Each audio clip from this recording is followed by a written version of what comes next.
Welcome back. We're on part two of episode 95, and it's time to talk what's going on this week in the world of wrestling with the hot tags.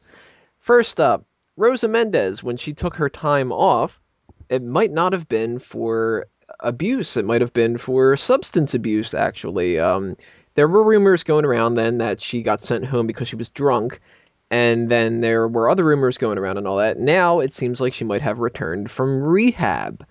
So I don't understand why Rosa still has a job in WWE. She is pointless.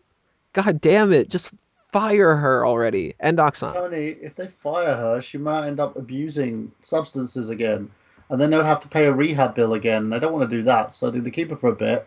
Plus, she's given Michael Hayes good head, so That's gotta be it. Like, she that's what doesn't serve any purpose. I just don't understand it. she I serves was, Michael P.S. Hayes. Yeah, she dances. I will say this. I want to kind of dovetail off of one of the comments you guys made on the post show. You mentioned how you guys were tired of all the diva matches involving all the characters from Total Divas, right? I think it makes sense. I I I, I realized though that's it. That's all we have for that division. Basically, aside from AJ, all the and I think Layla, Alicia, too. all the divas that are signed on to Total Divas, they're pretty much almost the entire division. I mean, you've got the Bellas, you've got Natty, you've got JoJo, and what's her name, Eva Marie. What Aside from, purpose does JoJo serve apart from like bonking Justin Gabriel? I think that's it, pretty much. No, she's Okay. just there to be the young one. Yeah, the young cute one. The only people that aren't Yeah, on Total fun. Divas are Layla, Alicia, and Oksana, and Caitlyn. Rosa. Oh, yeah, Caitlyn, Caitlyn. too. Forgot about Caitlyn. Who's Tony's new favorite diva? Yeah, I mean, apparently I have to like her now that she did that inbox and said her favorite movie was American Psycho, and she quoted a whole bunch of Millhouse lines from The Simpsons. Now I like her a whole lot more. But would you touch her boobs? Yeah. yeah, I would have before that. What the hell? yeah. Then that's enough said, Tony. As long as you would touch her boobs, it's okay to like her. You don't feel dirty. Exactly. But yeah, I mean, unless they decide to start bringing up like Paige. squash talent that they could bring up like from developmental, I don't know how I don't know how many other matches they can have. So I mean, I figure they might as well do the Total Diva stuff. At least it gives the division a purpose.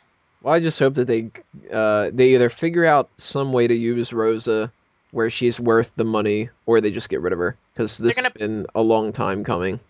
they're gonna put her in a mask, and she's gonna be the third member of that Masquerita or whatever that division is. So she's the midget. Knew it. Well, there's another thing about the Divas going on right here, and it's Maria, who continually is feuding on Twitter, basically, with the Bella Twins, called them the Fluffers of the locker room. Well, Oh, snap. hey. No, Now she we know didn't. why they get a push. Oh, no, she didn't. She Isn't her wasn't char- called Fluffers. Wasn't Do- Maria known for like doing Playboy and showing her boobs and everything everywhere? Yeah, I have no problem with that, but yeah, she was. She So has. how she got by on her body? So why is she feuding with two divas that are doing the exact same thing? I'll tell you Good. exactly why. Because the story She's- going around is that when WWE was looking to re-sign certain divas to kind of refresh the divas division, they had offered Maria a contract. She was going to come back to the WWE, and then at the last minute they canceled it and instead re-signed the Bella Twins. So she blames them for costing her a spot in WWE.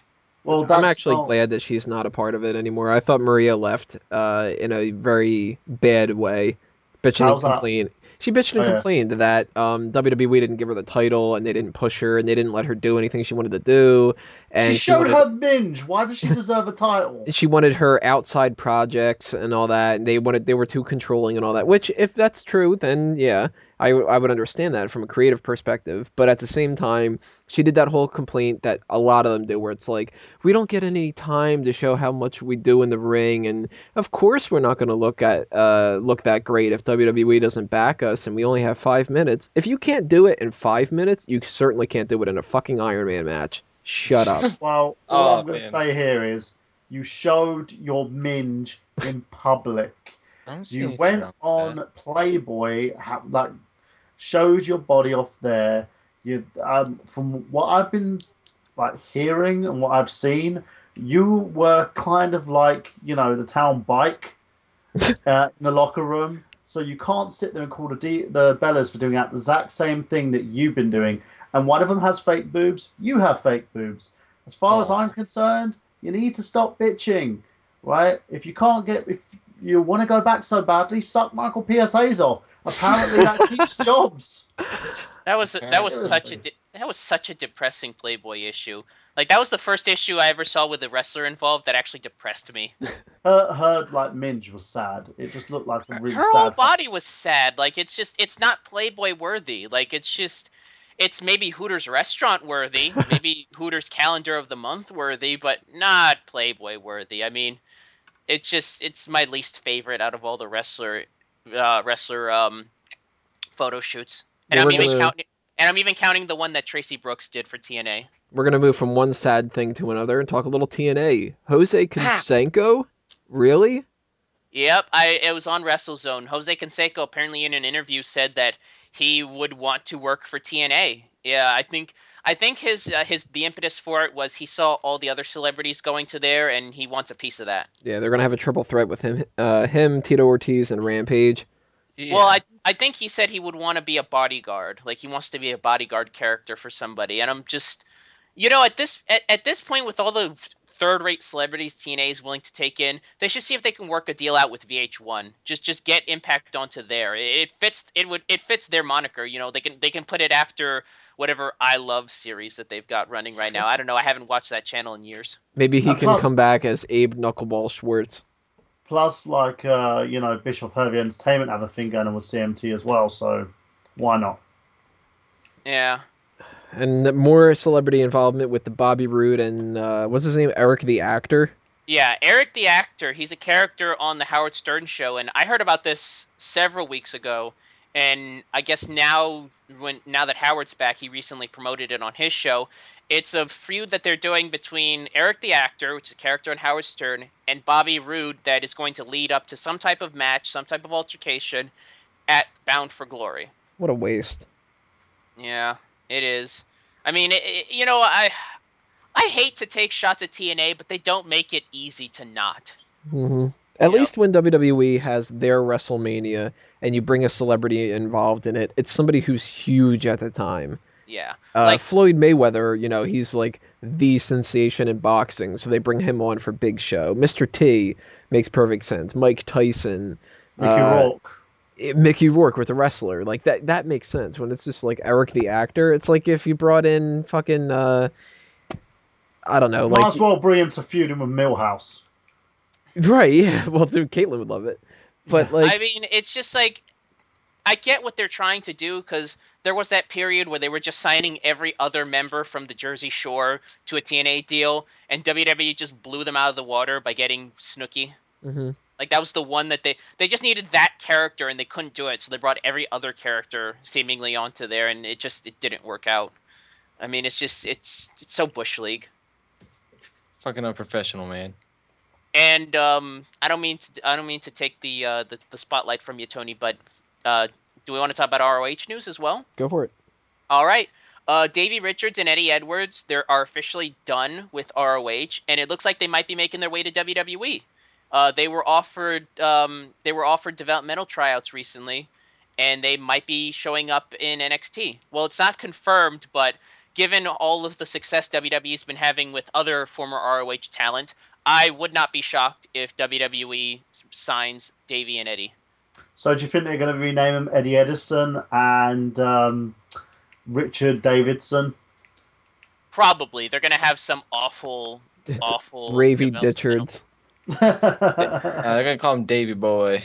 It's going to be I have two scoops that I can't wait to eventually say. One of them's unofficial, and one of them essentially is, of people that are signed to WWE, but I'm not allowed to say it yet, and it's not been posted on any websites, but I know, and I just want to do it. But second to last scoop before we head out, the Nielsen ratings are going to start changing, which could affect TNA and WWE's ratings for their shows. They're now going to be factoring in streaming, in terms of streaming from other outlets, from like from Android boxes or anything like that. Basically, if you're watching your show from any place that isn't cable, they're going to factor that in now. And with that new avenue of audiences, yeah, they're going to get some new fans, but it's also going to open them up to more losses. So don't be surprised if you start seeing WWE and TNA ratings just slowly go down. It's not going to be a complete fall, but for all those people that think ratings matter nowadays, it's going to be a change. Now, we're going to have a little bit of a crossover here between Smark Out Moment and Fanboys Anonymous. In my perspective, I don't see why they haven't done this a long time ago. It makes so much more sense. The Nielsen system itself is just outdated, and they should have done this 5 years ago at the very least. There's going to be kinks that they need to work out no matter what. I mean, when you switch over to Blu-ray, you've got all the people that are like, well, I'm still going to buy DVDs. And when you switched over from DVDs, people still wanted they still had their VCRs working and all that. Technology, when you switch it around, you still have that kind of barrier you need to get across. So we're going to have a year or two of a transition where things are going to be very messed up, and it's actually going to affect a lot of TV series, because you're going to see that certain shows are going to have high ratings and certain ones are going to have low, but they're going to be comparing different things. And you're going to see some TV shows that get canceled and it doesn't seem like they should have, and some that get renewed that really shouldn't have. And WWE is going to panic about this unless their ratings are skyrocketing with this new formula. And if they panic, you're going to see a lot of title changes. You're going to see a lot of random bullshit happening, because they're going to do that thing that they've done in the past where ratings start dipping down, and then suddenly, we need a gimmick for this week, and let's just have a title match, and the title changes hands, and you're not going to see a year-long title reign. You're going to see a lot of quick championships and all that, and you're going to see them forcing their bigger stars to come back when they're not necessarily ready. Yeah, and yeah, it's good. It's like got a John potential Cena situation. Well, Right. that's the problem when it comes to the entertainment industry, is that when you change from one format or from one mindset to another, you're dealing with a very older generation who doesn't quite get the technology. It's the same reason why whenever you change from one format to the other, it's usually the bigger studios that latch onto it last. When people started to transition from print advertising to online advertising, the big studios didn't do it until much later down the line. Same thing with transitioning into home media. When we started VHS and then went from VHS to DVD, the big companies didn't do it yet.